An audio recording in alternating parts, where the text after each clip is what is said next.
Hi folks, we've got another guitars and gear video today, and I thought we'd dig this one out partly because Scott Grove has just done a recent set of videos on cheap vintage guitars, and one of the makes that he mentioned on there was Aria Pro or Aria Pro II or Aria, whatever guys they've presented themselves in over the years. And this is my Aria Pro II C2 series guitar, and this, of all my guitars, this is the one I've had the longest. Probably a 1989 model. I actually bought this in 1990 and I don't know a great amount about it, but it has been well gigged, well used over the years, and has actually been a fantastic guitar. So if you've not watched Scott Grove's videos on cheap vintage guitars, it's worthwhile perhaps watching one of them and listening to what he has to say about some really good guitars you can pick up, which are fantastic quality, but not a lot of people tend to know about them, and therefore you get them for a bit of a steal. I've had this from new, and this was purchased to replace my Marlin Sidewinder, which was the first electric guitar I ever had. This was the first decent guitar that I ever had.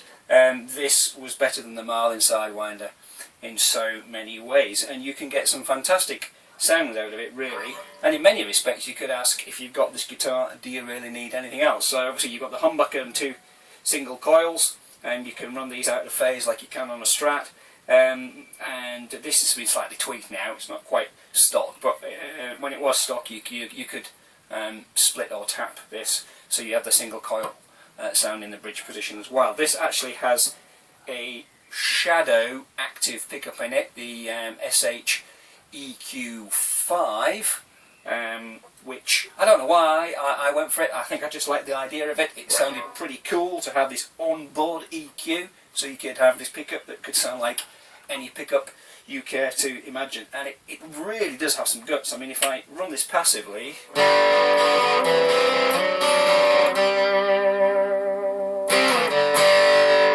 you know, I'm not running a great amount of distortion on the amp, but you know, there's a bit of guts. But as soon as you pull the active circuitry into position,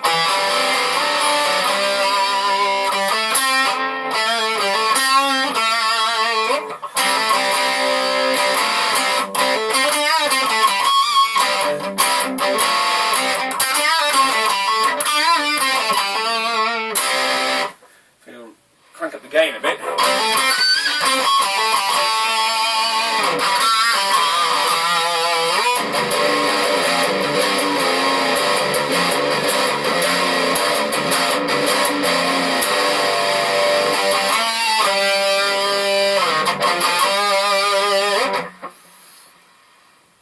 so as you can see, it's got a fair bit of guts to it.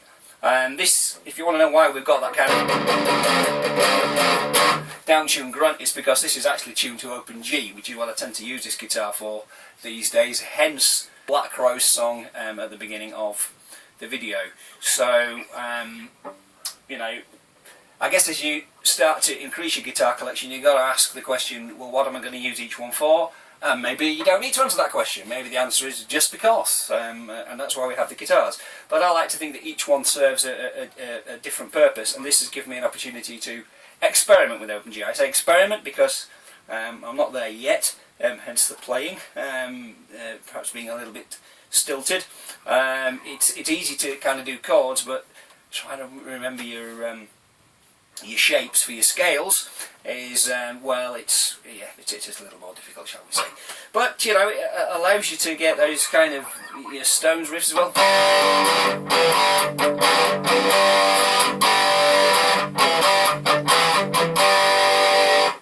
Yeah, so you know, it's nice. I like OpenG. Let's just play a few more of the sounds on here. Really, I mean the single coils.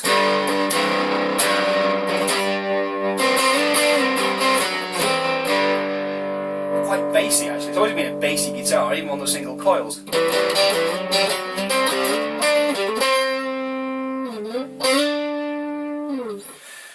So that on the out of phase position, I wonder if I can play a bit of a cleaner sound just to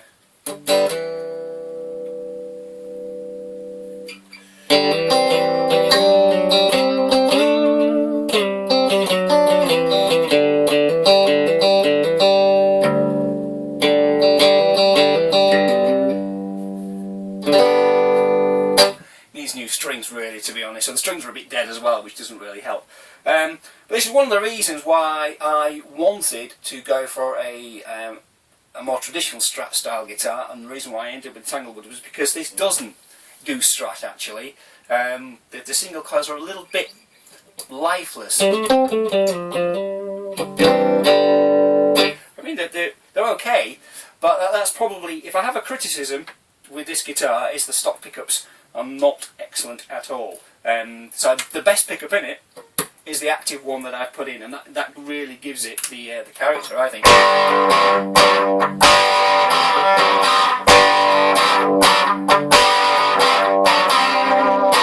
So you can hear that the output increases dramatically, and even on that clean sound it really is starting to push and drive it. And that's the humbucker in passive mode. So what I basically did to wire this, that was the coil tap switch, but that now engages the active circuitry. Interestingly, because this was my gigging guitar, when I had this pickup put in, the guy who did it for me didn't do a particularly good job, and he just left the battery in the back here loose, and it was bouncing around all over the place, and it kept breaking the solder joints. And many times before gigs I had my soldering iron out sorting the guitar out. So I actually cut a hole in the guitar here, which I could just push the battery in, so it kept the battery in position, and that's how this guitar was for years. But just recently I've actually had a battery box installed in there now, so but don't actually use the battery box, because I did then get this properly rewired, and there actually is a battery clip in there, so the battery's nestled safely in there now. I may move it out to the battery box at some point, but I've done that really because it looks a whole lot neater. It looks like it's always been there, and in terms of resale value, it's probably given this some resale value. I don't think there's a lot anyway, but it didn't really have any with a gaping roughly cut hole in the back. So I've got to give thanks out to my friend who routed it out for me. He's a joiner, so he routed the hole so we could make that fit. So that's really good. I also, shortly after purchasing this, I bought the Allen wrench that goes with the guitar, because this has a Kahler tremolo system on it. So that has the relevant sockets for adjusting the tremolo system and setting up the guitar, as well as loosening the bolts up here for the locking tremolo system. This is a great tremolo system actually. It is pretty solid. I don't tend to use it partly because the thread on the tremolo arm is now worn, so it just falls out. So I tend to use it as a fixed bridge, hence why moving over to a Gibson Les Paul wasn't a massive issue for me. But you can still use it, and it does work. And say it's got a locking system up here, and it's pretty decent. One thing I do like about this guitar is the individual pickup selector switches, so you can have any combination you like. Down is on, up is off. So that's nice and easy. A simple volume, master tone control. Although that now just operates the passive switches. I don't think the tone control. It does when it's passive, but not when it's active. So it doesn't. It makes no difference to the active circuitry, just the passive circuitry. So.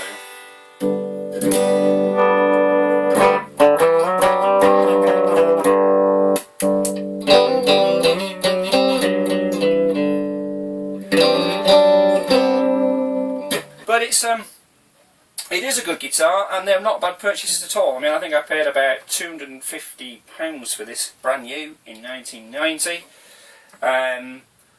Just to give you an idea of what that's compared to today, you could get a American Strat for about 500 quid then. So it's about half the price of an American Strat, so that gives you an idea of where Aria pitched this guitar. It wasn't budget, it wasn't quite high end, but it was knocking on the door of kind of mid to high really. And it's, as I say, it's a solid instrument. The finish on it is superb. This, rather than having a solid paint finish, it's kind of had this varnish put on it, then it's lacquered, so you can see the grain of the wood through it. That's the sort of thing that I like.